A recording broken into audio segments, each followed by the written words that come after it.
السلام عليكم ورحمة الله. أذان.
السلام عليكم ورحمة الله.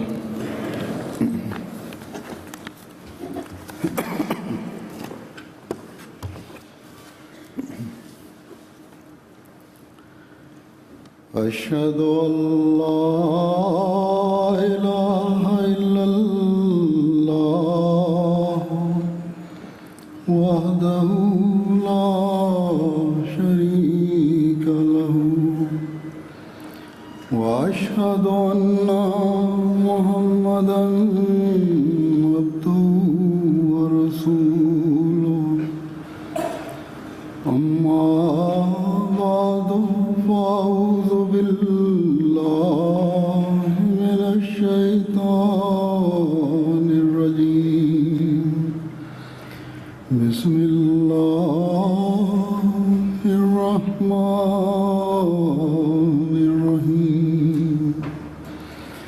الحمد لله رب العالمين الرحمن الرحيم مالك يوم الدين إياك نعبد وإياك نستعين اهدنا الصراط المستقيم صراط الذين أنعمت عليهم غير المغضوب عليهم ولا الضالين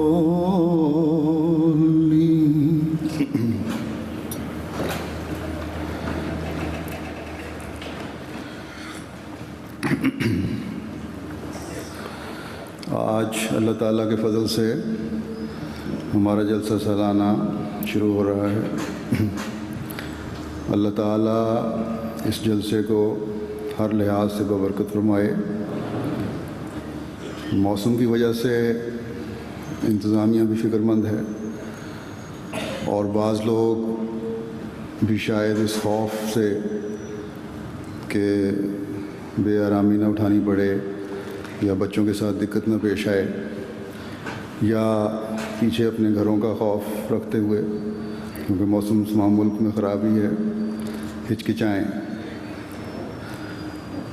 تو دعا ہے کہ اللہ تعالیٰ فضل فرمائے اور دونوں طرف کے لوگوں کی پریشانیاں دور فرمائے، انتظامیہ کی بھی پریشانیاں دور فرمائے اور جو مہمان آ رہے ہیں ان کی بھی پریشانیاں دور فرمائے۔ ہمیشہ یاد رکھیں کہ یہ جلسہ حضرت مسیح موعود علیہ السلام نے خدائی منشا کے مطابق شروع کیا تھا تاکہ آپ کے ماننے والے ایک خاص ماحول میں چند دن گزار کر علمی اور روحانی ترقی کی طرف لے جانے والے خطابات سن کر اپنی دینی، علمی اور روحانی حالت کو سنوارنے والے بنے۔ بس یہ دن انتہائی برکت کے دن ہیں اور جب ہم خالصتاً اللہ تعالیٰ کے مسیح کے جاری کردہ روحانی پروگرام میں شمولیت کے ارادے سے یہاں آئیں گے تو یقیناً ہمارے دل اللہ تعالیٰ کے حضور جھکنے کی طرف مائل ہوں گے، اور ان دعاؤں میں یہ بھی دعا بھی شامل ہو جائے گی کہ اے میرے قادر مطلق خدا، اے زمین و آسمان کے مالک خدا، ہم تیرے مسیح کی آواز پر لبیک کہتے ہوئے اس مجلس میں آئے ہیں جہاں تیرے اور تیرے رسول صلی اللہ علیہ وسلم کے نام کی سربلندی کے لیے منصوبے بنائے جاتے ہیں، تلقین کی جاتی ہے۔ اس لیے اس موسم کو بھی جو تیرے ہی تابع ہے ہمارے پروگراموں میں کسی بھی قسم کی روک ڈالنے سے روکے رکھ۔ تو یقیناً اللہ تعالیٰ ہمیں اس موسم کے بد اثرات سے بچاتے ہوئے ہمیں اپنے پروگراموں کے آسن طور پر انجام دینے کی توفیق عطا فرمائے گا اور موسم ہمارے پروگراموں میں کسی بھی روک کا باعث نہیں بنے گا انشاءاللہ۔ اللہ تعالیٰ کرے کہ ایسا ہی ہو۔ مجھے یاد ہے روبہ میں جب جلسے ہوا کرتے تھے تو سردیوں میں دسمبر کے مہینے میں جلسہ ہوتا تھا اور بعض دفعہ بارش بھی ہو جایا کرتی تھی، اور جلسہ گاہ بھی کھلے آسمان تلے تھی۔ یہاں تو پھر گھاس ہے، کچھ حد تک کیچڑ بھی کم ہے، اور مارکی بھی آپ کے اوپر لگی ہوئی ہے، نیچے بھی کچھ نہیں، کچی زمین یا پرالی بچھی ہوتی تھی اور کھلا آسمان۔ اس کے باوجود لوگ بیٹھ کر جلسے کے پروگرام بڑے اطمینان سے سنتے تھے۔ ان کے ایمانوں کی گرمی میں کبھی موسم حائل نہیں ہوا، کبھی موسم کی شدت حائل نہیں ہوئی۔ قادیان میں شدید سردی میں ہندوستان کے ایسے علاقوں سے بھی لوگ آتے ہیں جہاں سردی نہیں پڑتی، درمیانہ موسم رہتا ہے، اور ان کو سردی کی عادت ہی نہیں، اور اس وجہ سے ان کے پاس گرم کپڑے بھی نہیں ہوتے۔ لیکن سخت کوہر میں بھی ہم نے دیکھا ہے کہ وہ آرام سے بیٹھے جلسہ سنتے ہیں اور بڑے شوق سے جلسے کے لیے آتے ہیں۔ مجھے یاد ہے کہ ایک دفعہ خلیفۃ المسیح ثالث رحمہ اللہ تعالیٰ نے گھانا کا دورہ فرمایا تھا، تو جماعت سے خطاب کے دوران شدید بارش شروع ہو گئی۔ کھلا میدان تھا، کوئی اوپر مارکی نہیں تھی، کوئی سایہ نہیں تھا، باوجود چھتری کے جو خلیفۃ المسیح ثالث کے اوپر رکھی ہوئی تھی، چھوٹی سی چھتری۔ آپ بھی اتنی شدید بارش تھی کہ بھیگ گئے تھے، چھتری بھی کوئی کام نہیں کر رہی تھی، اور لوگ بھی بارش کی پرواہ نہ کرتے ہوئے خاموشی سے کھڑے رہے، اور یہ کم از کم 20-25 منٹ یا آدھا گھنٹہ شدید بارش میں بھیگتے رہے۔ لیکن مجال ہے جو کوئی ادھر سے ادھر ہوا ہو، بلکہ جہاں کھڑے تھے وہاں اتنا پانی کھڑا ہو گیا کہ ان کے پاؤں بھی ٹخنوں سے اوپر پانی میں ڈوبے ہوئے تھے، بوٹ جرابیں کپڑے سب بھیگے ہوئے تھے۔ پھر میں نے 2 سال پہلے جب تنزانیہ کا دورہ کیا ہے تو لجنہ کے خطاب کے دوران شدید بارش ہو گئی، وہاں مارکیاں بھی اتنی مضبوط نہیں ہوتی، اور نیچے پولز کی سپورٹ بھی اتنی زیادہ نہیں تھی۔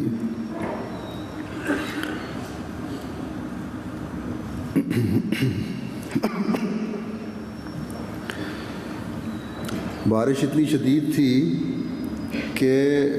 مارکی کی چھت جو کہ پوری طرح تکون نہیں تھی، اس کے تکون نہ ہونے کی وجہ سے پانی کا صحیح طرح نکاس نہیں ہو رہا تھا، اور پانی اوپر جمع ہونا شروع ہوا، اور ایک وقت ایسا آیا کہ مارکی پانی کے بدن سے پھٹ گئی، اور پانی ایک شدید شراٹے سے نیچے آیا، لیکن عورتیں اور بچے خاموشی سے بیٹھے رہے۔ کہا جاتا ہے کہ عورتوں میں صبر نہیں ہوتا، ادھر ادھر ہو جاتی ہیں۔ افریقہ کے دور دراز ملک کے لوگ جنہوں نے پہلی دفعہ ان میں سے نونوائن بھی تھے، جلسہ سننے کے لیے آئے تھے، خاموشی سے بیٹھے رہے۔ مجال ہے جو کسی قسم کی گھبراہٹ کا اظہار کیا ہو۔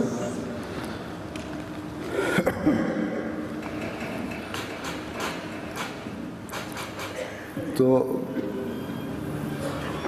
کسی بھی قسم کا گھبراہٹ کیے ہوئے انہوں نے خاموشی سے ساری تقریر سنی، اور مجھے احساس نہیں ہوا کہ اتنی شدت سے پانی ان کے اوپر آ رہا ہے۔ جب بھی پانی آتا تھا ایک طرف ہو جاتے تھے، کچھ بھیگ بھی گئے، اور اس کے بعد بھی جیسے کہ میں نے کہا مسلسل بارش ہوتی رہی اس کے پھٹنے کے بعد، اور مختلف جگہوں سے مارکی پھٹتی رہی، اور پانی ان کے اوپر گرتا رہا، اور شراٹے سے نیچے گرتا رہا، تھوڑا بہت بھی نہیں، لیکن خاموشی سے عورتیں اور بچے بیٹھے رہے۔ تو موسم ایک احمدی کے جوش ایمان پر کوئی اثر نہیں ڈالتا، چاہے وہ افریقہ کا رہنے والا ہو، یا ایشیا کا رہنے والا ہو، یا چاہے یورپ کا رہنے والا ہو۔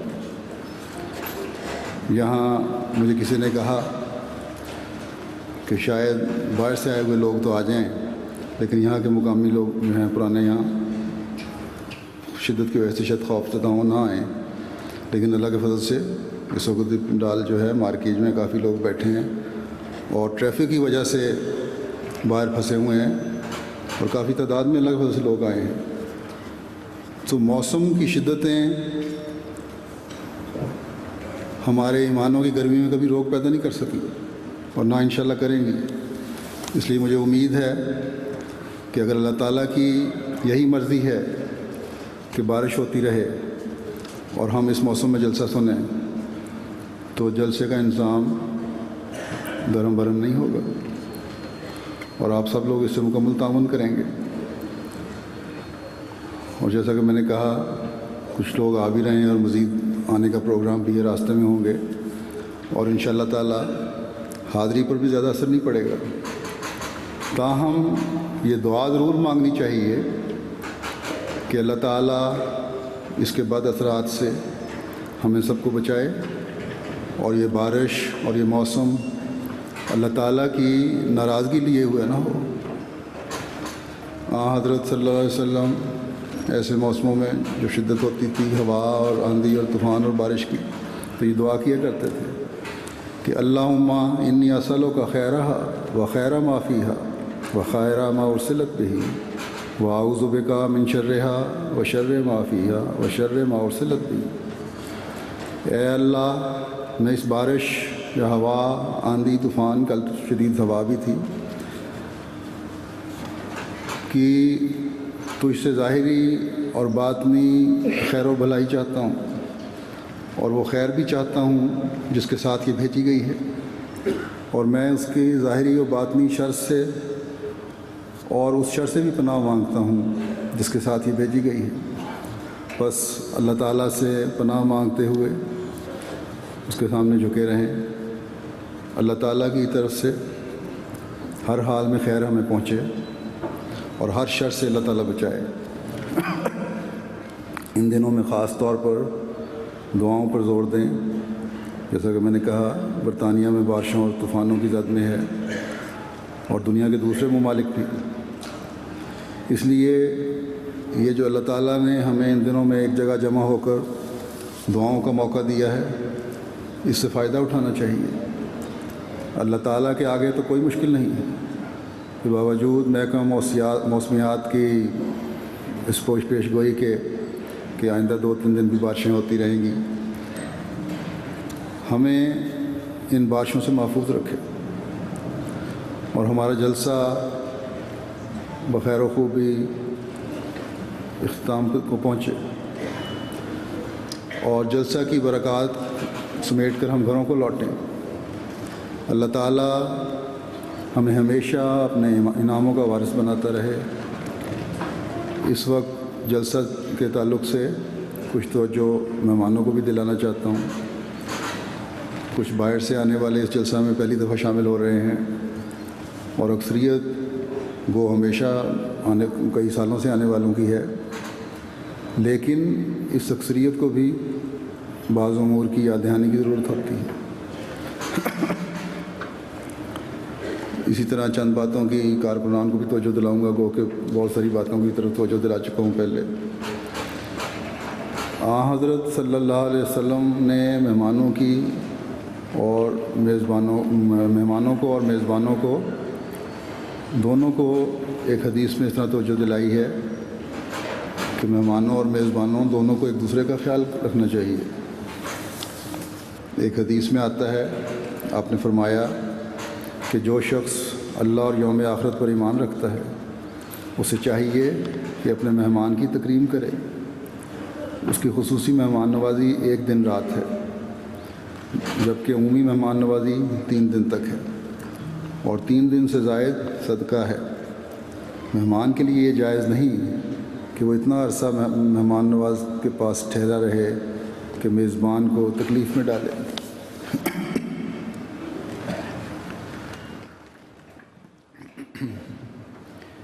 ایک مومن کے لیے مہمان کی مہمان نوازی بھی اللہ اور یوم آخرت پر ایمان کی ایک شرط ہے، اور فرمایا کہ مہمان کی تکریم کرے۔ تکریم کیا ہے؟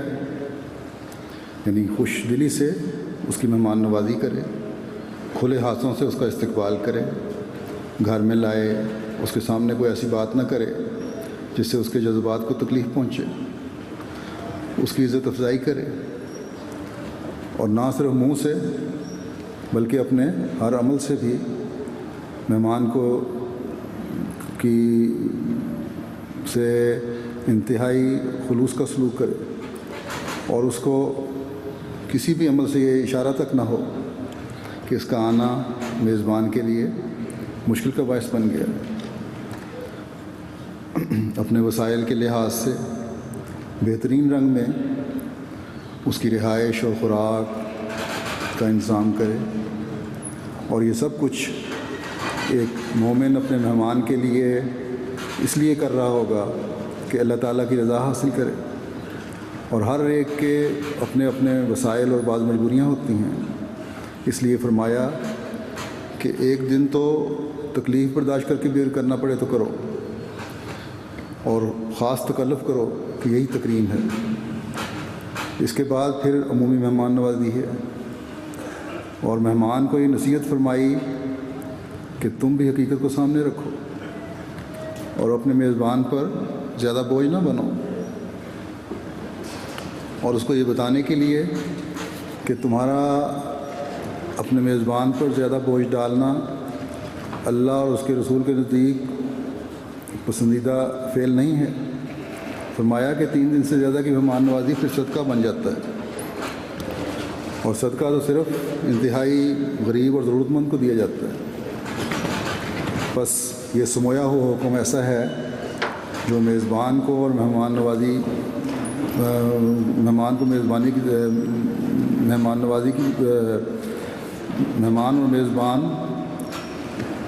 دونوں کو اس طرح توجہ دلاتا ہے کہ ان کے کیا کیا حقوق و فرائض ہیں، اور اس کو بلا وجہ کے تکلفات سے بھی بچاتا ہے۔ یہ شور کیسا ہے؟ اسی طرح میزبان کو بھی اس طرح جیسا کہ میں نے کہا توجہ دلاتا ہے، اور مہمان کو بھی، تاکہ دونوں کے تعلقات محبت اور پیار قائم رہیں۔ تو جب تک میزبان کا خیال کرتے ہوئے مہمان جو ہے اس پر جائز بوجھ نہیں ڈالے گا، اس وقت تک یہ تعلق اور محبت اور پیار کا قائم رہے گا۔ تو اگر تم ناجائز بوجھ ڈال رہے ہو، مہمان کو کہا ہے، اور لمبی مہمان نوازی چل رہی ہے، تو پھر یہ مہمان نوازی نہیں بلکہ پھر یہ صدقہ بن جاتا ہے جو تم اس سے لے رہے ہو، اور صدقہ بھی زبردستی کا۔ بس ایک حسین معاشرے کے قیام کے لیے ضروری ہے کہ دونوں فریق اپنے حق کو پہچان کر ادا کریں۔ یہاں جلسے پر دوسرے ممالک سے لوگ آتے ہیں، فاصلے کی وجہ سے اور جہازوں کی سیٹوں کی بکنگ کی وجہ سے زیادہ ٹھہرنا پڑتا ہے، مجبوری ہے، اس لیے جماعتی نظام بھی 15 دن کی مہمان نوازی کرتا ہے۔ بس تمام مہمان جو خالصتاً اس مقصد کے لیے آئے ہیں کہ جلسہ سے استفادہ کریں اور ان دعاؤں کے وارث بنیں جو حضرت مسیح موعود علیہ الصلوۃ والسلام نے جلسہ میں شامل ہونے والوں کے لیے کی ہیں،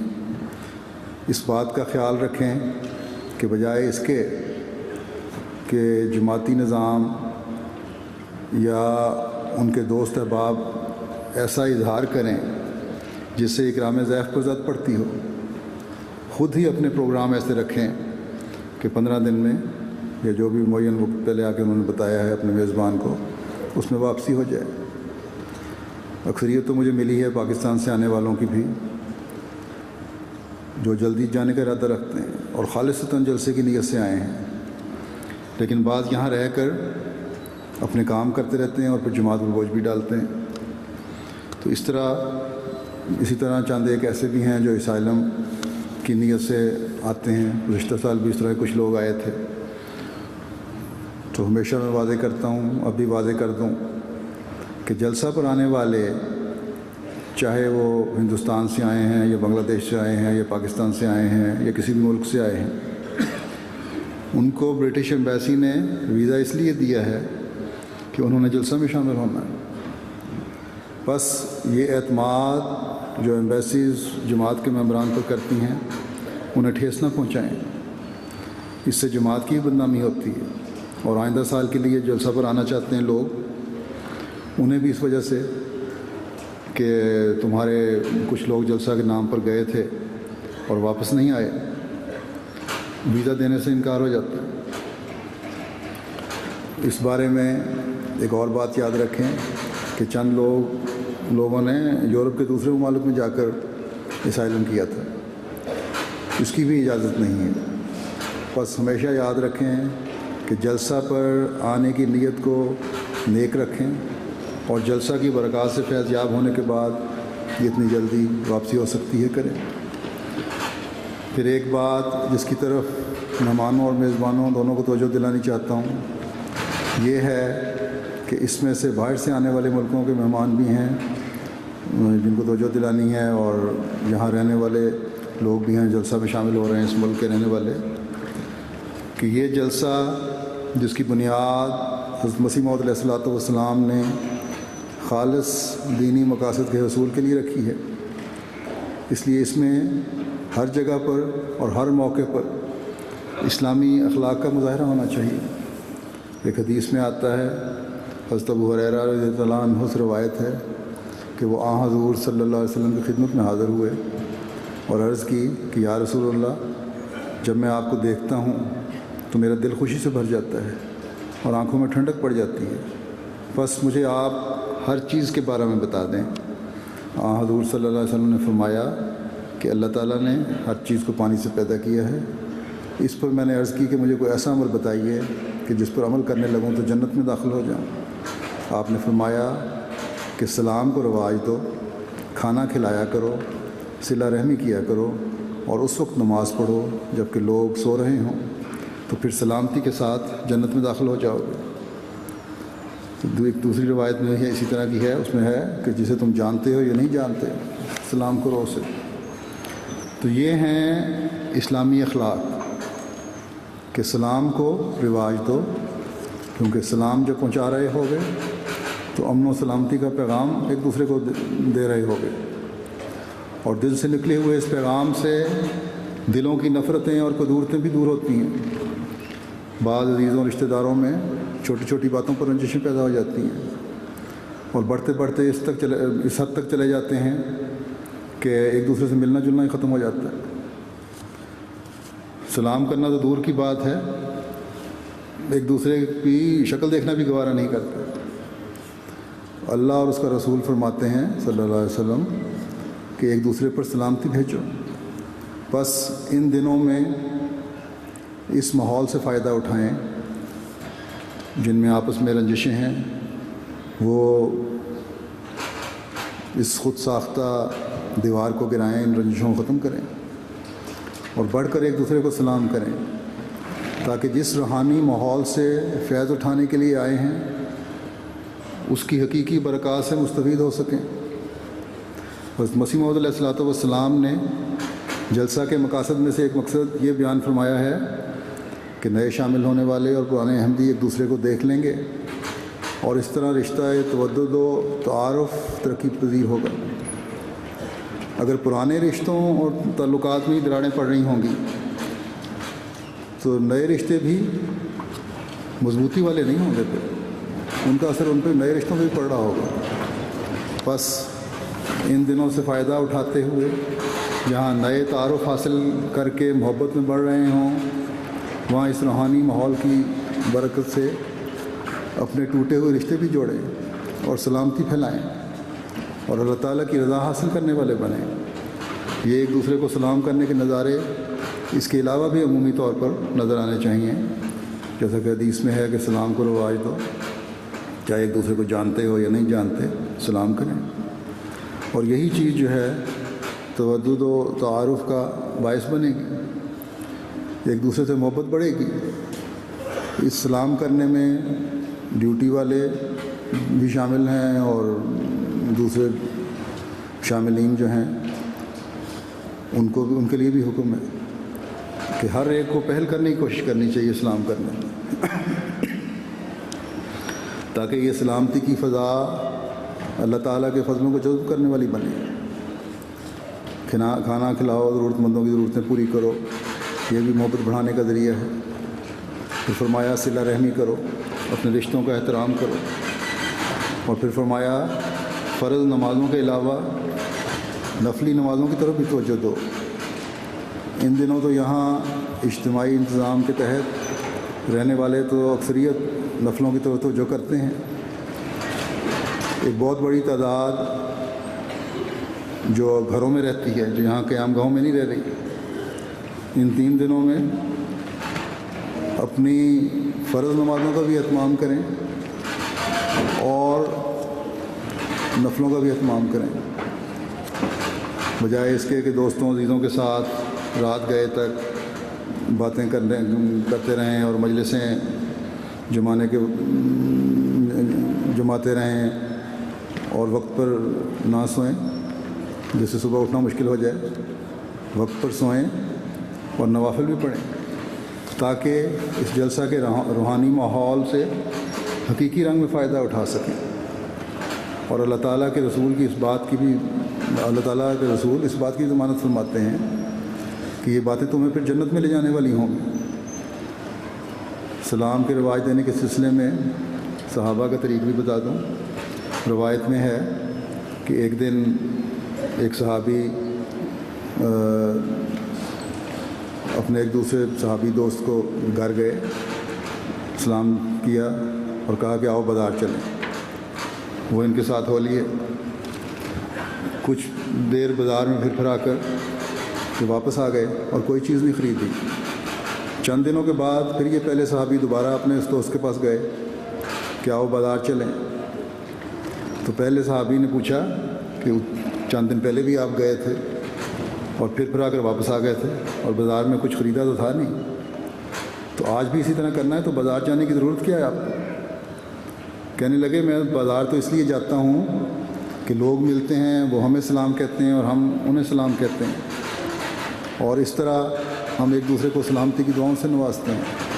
اور آپس کی محبت میں اضافہ ہوتا ہے۔ تو صحابہ تو اس طرح سلام کو رواج دیا کرتے تھے اور مختلف طریقے سوچتے تھے۔ تو یہ ایک دوسرے کو دعائیں اور دینا اور ایک دوسرے کا خیال رکھنا، یہ بھی ہے عبادتوں کی طرف توجہ دلانے کا بھی باعث بنتی ہے، جس کے لیے مومن کو توجہ کرنی چاہیے۔ اور جیسا کہ میں نے کہا، اللہ تعالیٰ نے یہ ماحول آپ کے لیے مہیا فرمایا ہے تو اس سے فائدہ اٹھانا چاہیے۔ بعض انتظامی باتوں کی طرف بھی توجہ دلا دوں۔ سب جلسہ میں شامل ہونے والوں کو ان باتوں کا خیال رکھنا چاہیے، جیسا کہ میں نے کہا تھا کہ بارش کی وجہ سے بعض انتظامی دقتیں پیدا ہو سکتی ہیں، اور بارش کے حوالے سے سب سے زیادہ کاروں کی پارکنگ کا مسئلہ پیدا ہو سکتا ہے۔ اس کے لیے یہ انتظام جلسہ کی انتظامیہ نے کیا ہے کہ یہاں سے 2-3 میل کے فاصلے پر ایک پکی بہت بڑی پارکنگ کرایہ پر لی ہے۔ آپ میں سے اکثر وہیں سے دیکھ کر بھی آ رہے ہوں گے ان میں سے۔ تو وہاں سے منی بسز کے ذریعے سے یہاں لانے لے جانے کا انتظام بھی ہے۔ اس لیے اس بارے میں تمام شامل ہونے والے انتظامیہ سے مکمل اور بھرپور تعاون کریں، اور اس بات پر ضد نہ کریں کہ ہم نے حدیقۃ المہدی کی پارکنگ میں بھی کار کھڑی کرنی ہے، سوائے اس کے کہ انتظامیہ خود آپ کو اجازت دے۔ اب کچھ حد تک اجازت دینی شروع کی ہے انہوں نے۔ زمین بارش کی وجہ سے کافی نرم ہے، اس لیے انتظامیہ سے مکمل تعاون کریں، اور اسی طرح جب پارکنگ کی جگہ سے منی بسز کے ذریعے سے جو لانے لے جانے کا انتظام ہے، وہاں بھی صبر اور حوصلے سے اپنی باری کا انتظار کریں، ایک ڈسپلن کے ذریعے سے آئیں اور جائیں۔ گزشتہ سال جماعت کے ڈسپلن سے یہاں کی پولیس بھی اور لوگ بھی بہت متاثر ہوئے تھے۔ اس تاثر کو کسی بھی صورت میں زائل نہ ہونے دیں، بلکہ پہلے سے زیادہ پابندی کرتے ہوئے ثابت کریں کہ ہم ہر قسم کے حالات میں ڈسپلن کا اور تنظیم کا مظاہرہ کرنے والے لوگ ہیں۔ ایک اور اہم بات سیکیورٹی کے حوالے سے ہے سب شامل ہونے والوں سے میں کہنا چاہتا ہوں کہ تمام شعبہ جات کے کارکنان سے بھی اور جلسہ میں شامل ہونے والوں سے بھی کہ اپنے ارد گرد ماحول پر نظر رکھیں۔ دنیا کے حالات اس قسم کے ہیں کہ کسی بھی قسم کے امکان کو نظر انداز نہیں کیا جا سکتا۔ اس ضمن میں خواتین سے کہنا چاہتا ہوں کہ بعض دفعہ چیکنگ سے وہ برا مان جاتی ہیں، اس لیے مکمل تعاون کریں۔ اس میں کوئی بے عزتی کی بات نہیں کہ اگر آپ کو کوئی چیک کر لے۔ میں نے سنا ہے کہ بعض شکوہ کرتے ہیں کہ ہم فلاں عہدیدار کی عزیز ہیں یا خود عہدیدار ہیں، اور اس کے باوجود ہمیں چیک کیا گیا ہے۔ تو ہر عہدیدار کو یا کسی عزیز کو ہر ڈیوٹی والا تو جانتا نہیں ہے۔ بعض دفعہ عورتوں کو بیگوں کی وجہ سے زیادہ چیک کرنا پڑتا ہے، یہ مجبوری ہے۔ تو میں سمجھتا ہوں کہ اگر مردوں کو بھی چیک کیا جائے تو برا نہیں منانا چاہیے، چاہے وہ عہدیدار ہی ہوں۔ مجھے یاد ہے کہ روا میں مسجد اقصیٰ میں جمعے پہ چیکنگ ہوتی ہے، عیدین پہ چیکنگ ہوتی ہے، اور کئی دفعہ مجھے بھی چیک کیا گیا۔ میں نے کبھی برا نہیں منایا، بلکہ جب اس کی مسیحی رابع نے مجھے امیر مقامی بنایا تب بھی ایک دفعہ مجھے چیک کیا گیا۔ تو چیکنگ پہ کبھی برا نہیں منانا چاہیے۔ مکمل تعارف ہر خادم کو نہیں ہوتا آپ کا، جیسا کہ میں نے کہا۔ تو اس لیے اس نظام سے بھی مکمل طور پر تعاون کریں، اور کبھی یہ اعتراض پیدا نہ ہو کہ مجھے کیوں چیک کیا گیا ہے۔ خلیفۃ المسیح ثانی رضی اللہ تعالیٰ عنہ کا بھی ایک واقعہ ہے کہ قادیان میں جب احرار کا خطرہ تھا اور خیال تھا کہ حضرت مسیح موعود علیہ الصلوۃ والسلام کے مزار یا دوسری قبروں کی بے حرمتی نہ کریں وہ لوگ، تو خلیفۃ المسیح ثانی رضی اللہ تعالیٰ عنہ نے بہشتی مقبرے میں ختام کا پہرا لگوایا اور کوڈ نمبر دیے کہ جو بھی ہو، اگر کوئی کوڈ نمبر کے بغیر اندر آنے کی کوشش کرے تو اس کو نہیں آنے دینا۔ تو ایک دفعہ چیک کرنے کے لیے خلیفۃ مسیح ثانی خود چھپ کر گئے، غالباً رات کا وقت تھا۔ خدام نے روکا، آپ نے اپنا نام بتایا۔ خدام نے کہا نہیں، اس طرح اجازت نہیں مل سکتی جب تک آپ اپنا کوڈ نمبر نہیں بتائیں۔ اور اس بات پر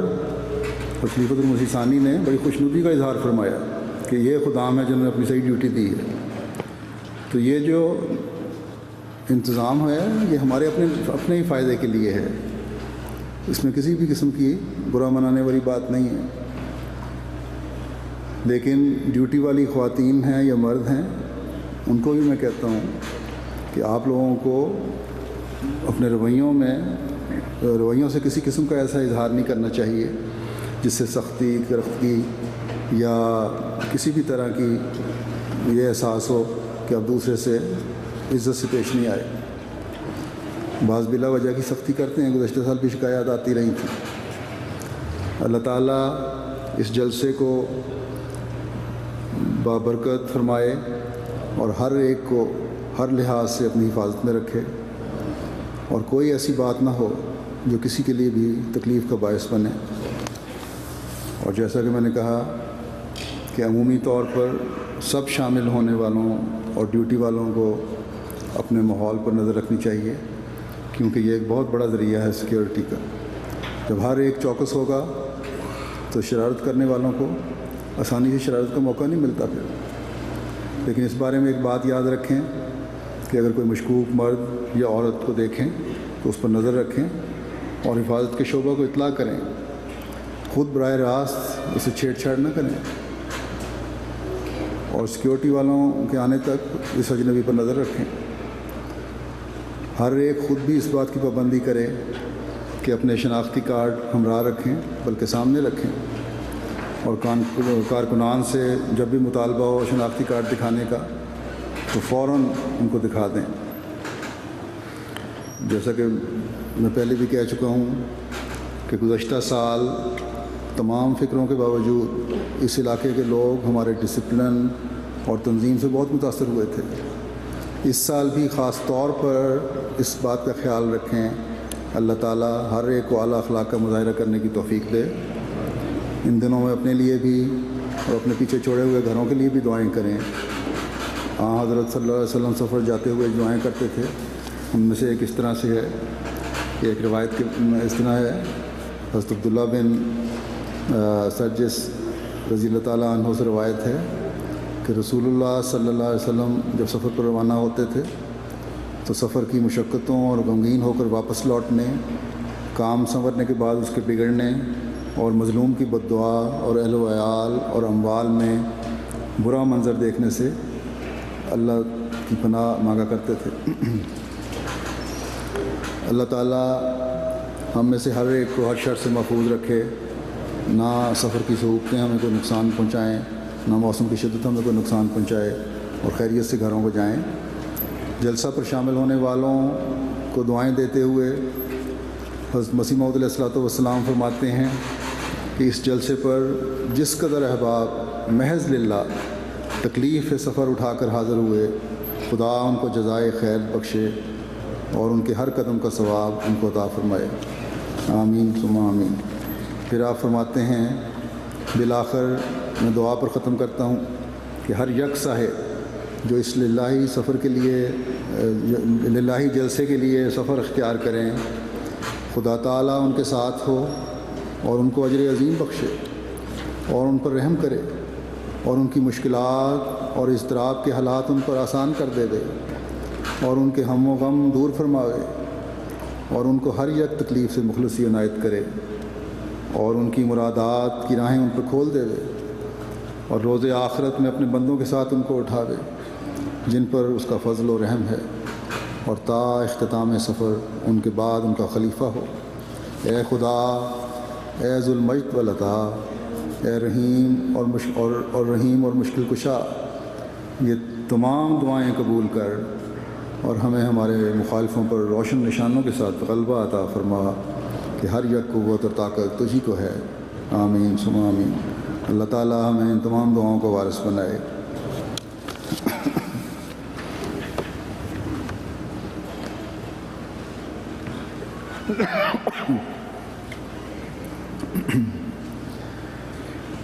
الحمدللہ